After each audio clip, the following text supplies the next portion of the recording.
Today I'm going to talk about my luxury bag collection, which is really small because I only started about 2 years ago, and in this short period of time I have to say that it's grown faster than I thought it would.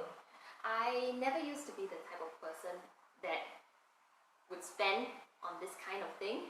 However, I can say it's a really scary downhill slope once you get started. I started out with my first bag over here. So this is, I think, the Cecily bag from Dolce & Gabbana. At the time, I think Kate Middleton was carrying this bag everywhere. I remember it was in the news, and I think the reason she chose it was that it was a very classic design, easy to match color, and also the logo is really small. So it was a more understated kind of bag, and I really loved her look. So this was my first luxury bag. I bought it straight from the store, which now looking back was not the best idea because Dolce & Gabbana bags are not something that really holds its value. Actually, now when I look in the second-hand market, I can probably find this exact bag, not in the same color, for about $800 Singapore dollars. So, you know, if you're considering this bag, strongly recommend you consider the resale market rather than the shop price, which I think at that time I paid about 2,300 Singapore dollars for this. That being said, this bag has definitely proved its worth.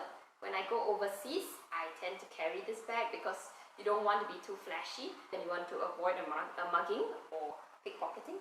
This is probably a pretty good bag. It's actually really spacious.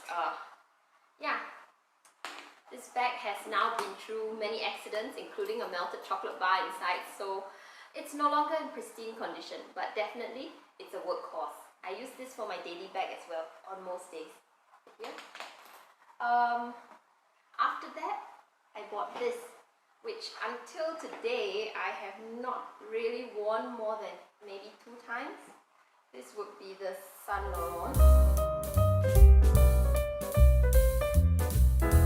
So this, I think, is in the blush pink color, which is apparently quite hard to get if you believe the word of all the sales assistants at the shopping malls in Singapore.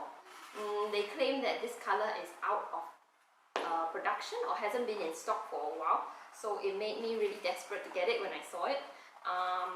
It's a really pretty bag. I don't really know why I don't reach for it very much. I guess the fact is it's really flat. It's really flat. So besides your phone, you're not going to be able to put very much in. Even a lipstick or something like that wouldn't really fit. So I tend to have a lot of things in my bag. This wasn't the best decision in terms of practicality. Yeah, and also I'm really a very lazy person. There's no way you can fit a long wallet into this bag. So you have to take out the stuff from your wallet and put it inside the card slots over here, which I'm just too lazy to do. So this bag doesn't see very much use. I still think it's really pretty though.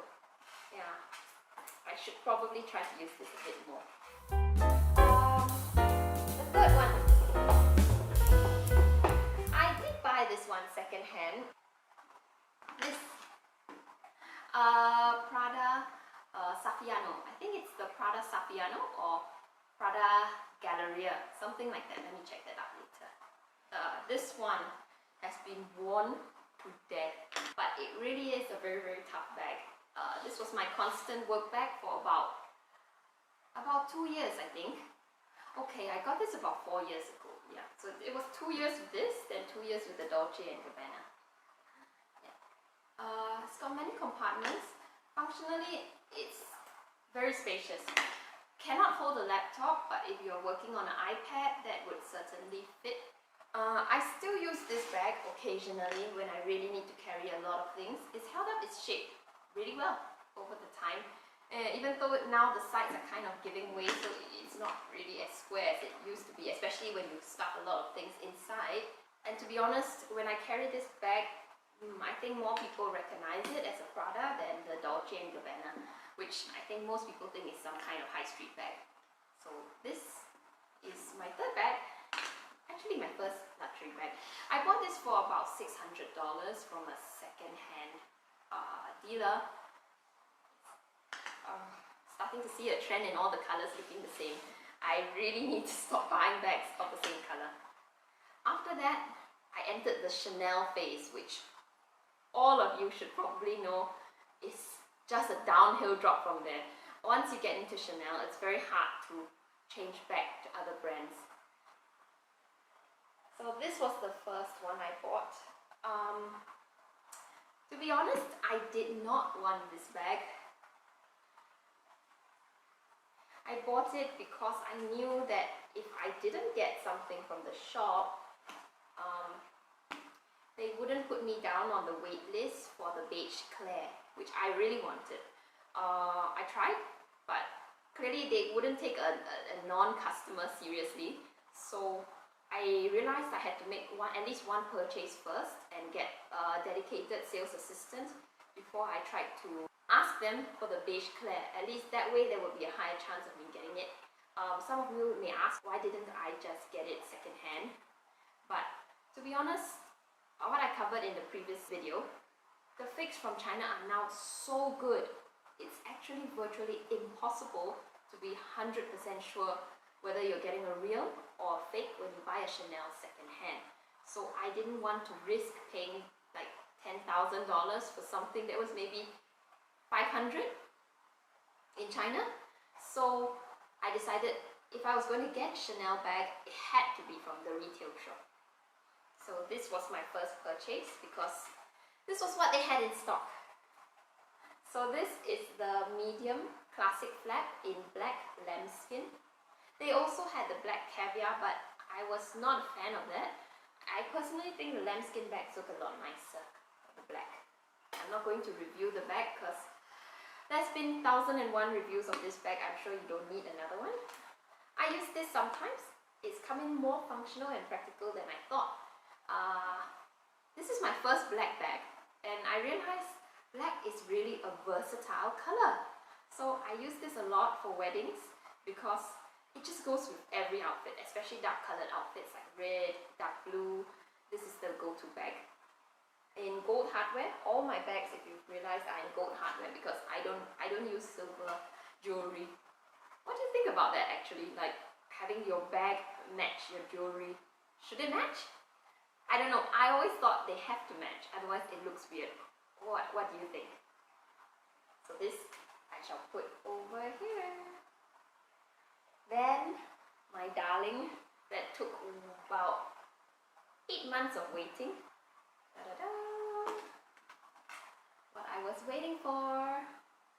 So this is my beige Claire bag, and I love it so much that I have not actually used it because it's too precious and I don't want to dirty it in any way, and also because I haven't got the inner lining thing yet. I have to get around to ordering that online before I start using this bag. So this is just a dream. I waited so long to get this. When my sales assistant finally messaged me on WhatsApp that she had this for me, it was the end of the day. It was the end of a Thursday, I remember, and I work 9 to 9 on Friday. So I asked her, can I pay for it online and reserve it? I don't mind even if it has a few minor flaws. Then she said the payment system was down, and I panicked. I was this close to taking her MC just to go and get the bag, but in the end I managed to get the help of a good friend who rushed down the next day to help me collect it. This one is just too precious to be used. So I shall put that. And the last Chanel bag, which I have just acquired on my trip to Paris. I haven't even taken it out of the box, and honestly, it's so fragile, I don't even know if I'll ever dare to use it. The whole Chanel experience in Paris was the worst. Basically, we went into the first shop about 15 minutes after opening time. So the waiting time was about 30 minutes, which was totally fine, but they didn't have anything that I wanted. So we decided to cross the road to go to the Chanel shop on the opposite side of the road. Yeah, they're like 50 meters away or less. So we went there, and the sales girl told us that we were 7th in queue. Well, that sounded pretty good, right? 7th in queue. No. It took us a grand total of 1 hour and 45 minutes to be served.